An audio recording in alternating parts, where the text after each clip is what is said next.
നമ്മൾ ആ പ്രദേശത്ത് പോയി കഴിഞ്ഞാൽ അറിയാം. ഒന്ന് ഇരുതുള്ളിപ്പുഴ, അതുപോലെ തന്നെ ഈ വായു മലിനീകരണം, ഇത് ഉണ്ടാക്കുന്ന ആരോഗ്യ പ്രശ്നം എന്താണ് എന്നുള്ളത് ആരും ഇതുവരെ പരിഗണിച്ചിട്ടില്ല.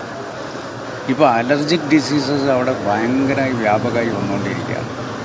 സ്മെല്ല് സഹിക്കാൻ പറ്റാതെ ലങ് ഇൻഫെക്ഷൻസും, അതുപോലെ തന്നെ ഈ വെള്ളം മലിനപ്പെടുന്നു എന്നുള്ളത് കൊണ്ട് തന്നെ ആ വെള്ളം കുടിക്കാൻ പറ്റാത്ത അവസ്ഥയാണ്.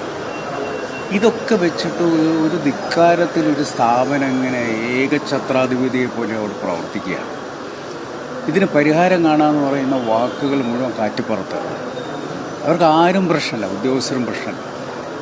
അതുകൊണ്ടാണ് നമ്മൾ കളക്ടറോട് പറഞ്ഞിരിക്കുന്നത്, ഞങ്ങൾ 1 പോയിന്റിലാണ് നിന്നിട്ടുള്ളത്.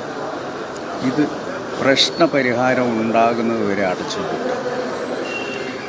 കാരണം ഇവരൊരു മോണോപ്പൊളിയാണ്. മറ്റ് ജില്ലകളിൽ 2, 3, 4 സ്ഥാപനങ്ങളുണ്ട്.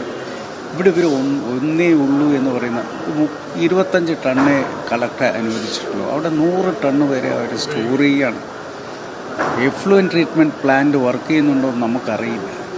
ഇതിനൊന്നും മെഷർ ചെയ്യാനുള്ള യാതൊരു മെത്തഡോളജിയും ഇല്ല.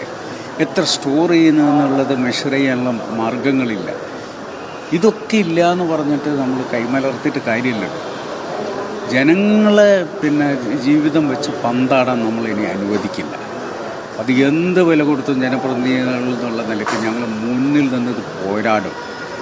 ഇതിനൊരു ശാശ്വതമായ ഒരു അവസാനം ഉണ്ടാകുന്നതുവരെ ഞങ്ങൾ പോരാടും. അതുകൊണ്ട് അതുവരെ ഇത് പൂട്ടിയിടണം തന്നെയാണ് ഞങ്ങളുടെ